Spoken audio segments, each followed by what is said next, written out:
আজকের প্রথম খবরটা হলো এনআরসিতে আবেদন না করে আধার কার্ড প্রাপকদের বিরুদ্ধে ব্যবস্থা নেবে মুখ্যমন্ত্রী হিমন্ত বিশ্ব শর্মা। এনআরসিতে আবেদন না করেই যারা আধার কার্ড করেছেন এবার তাদের বিরুদ্ধে অভিযান চালানো হবে।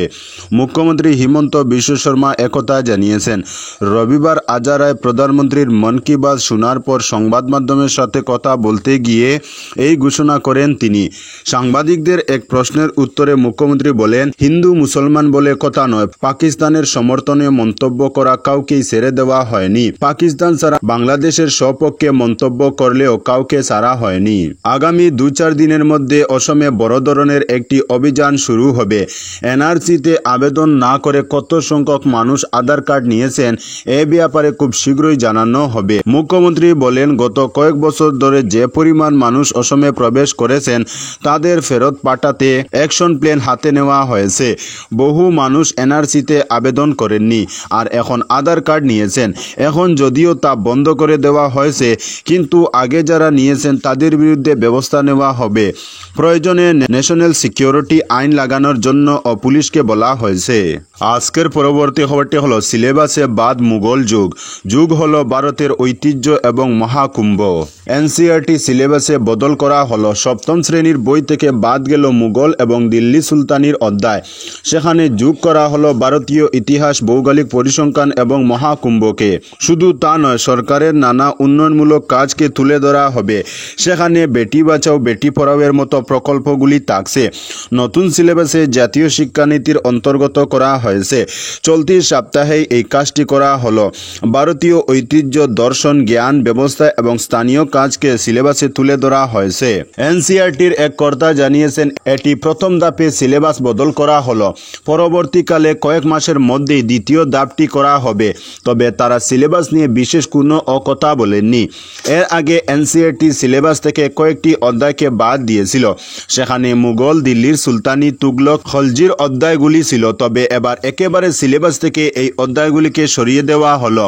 অন্যদিকে সমাজবিজ্ঞানে ভারতীয় সভ্যতার দিকে জোর দেওয়া হয়েছে। ভারতের ইতিহাসের মধ্যে মগধ, মৌর্যদের গুরুত্ব দেওয়া হয়েছে। এছাড়া সিলেবাসে বিভিন্ন ধর্মকে নিয়ে একটি আলাদা অধ্যায়কেও যোগ করা হয়েছে। ভূগোল বইতে জ্যোতির্লিঙ্গ, চারধার যাত্রা, শক্তিপীঠের অধ্যায়কে যুক্ত করা হয়েছে। এছাড়া ভারতের বিভিন্ন নদী এবং পাহাড়ের বৈশিষ্ট্যকেও যোগ করা হয়েছে। সেখানে ভারতের প্রাক্তন প্রধানমন্ত্রী জওয়াহরলাল নেহেরু যেভাবে ভারতের ঐতিহ্যকে বর্ণনা করেছেন সে দিকটিও তুলে ধরা হয়েছে। ব্রিটিশ রাজত্ব থেকে দেশকে বাঁচাতে বর্ণ জাতি ব্যবস্থার গুরুত্বকে তুলে ধরা হয়েছে নতুন সিলেবাসে। সেখানে চলতি বছরের মহাকুম্ভ মেলাকে বিশেষ গুরুত্ব দেওয়া হয়েছে। মহাকুম্ভে যে 660 মিলিয়ন ভক্ত এসেছিলেন সে কথাও বলা হয়েছে। তবে যে 30 জন ভক্ত পদপিষ্ট হয়ে মারা গিয়েছিলেন সে কথা উল্লেখ করা হয়নি। নতুন সিলেবাসে কেন্দ্রীয় সরকারের বেটি বাঁচাও বেটি পড়াওকে তুলে ধরা হয়েছে। পাশাপাশি অটল টানেলের কথাও রয়েছে।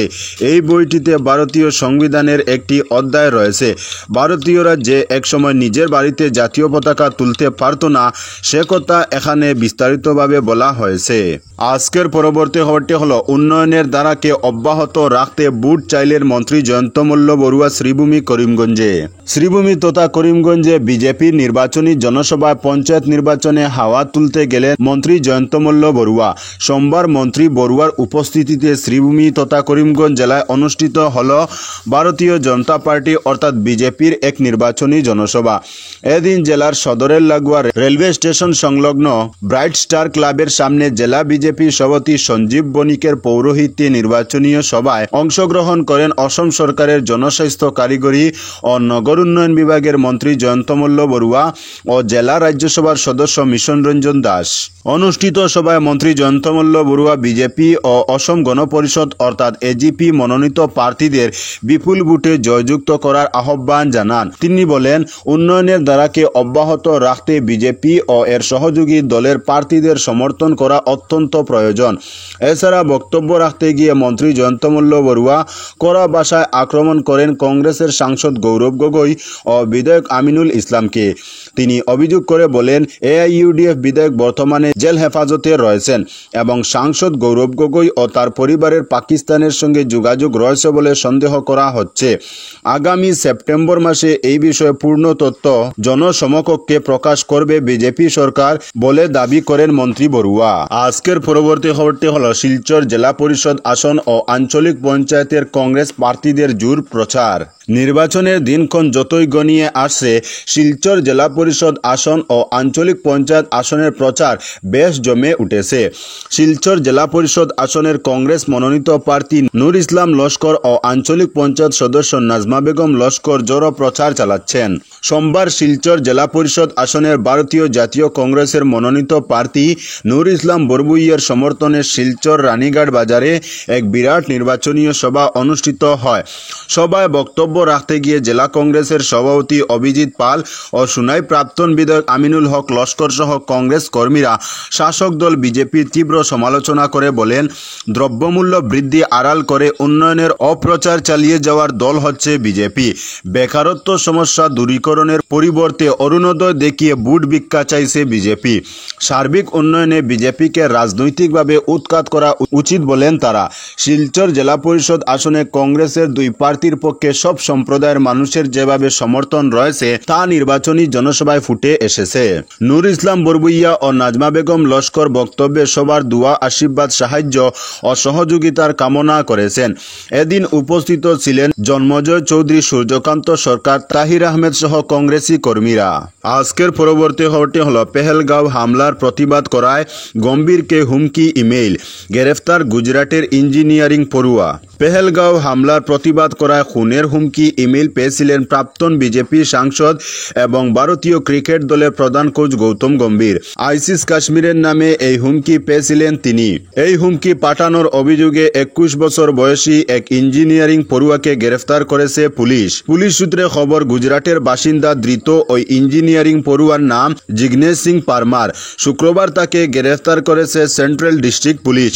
গ্রেফতারের পর জিগ্নেশকে জিজ্ঞাসাবাদ করা হয়েছে, যদিও জিগ্নেশের পরিবারের দাবি তিনি মানসিক রোগে ভুগছেন।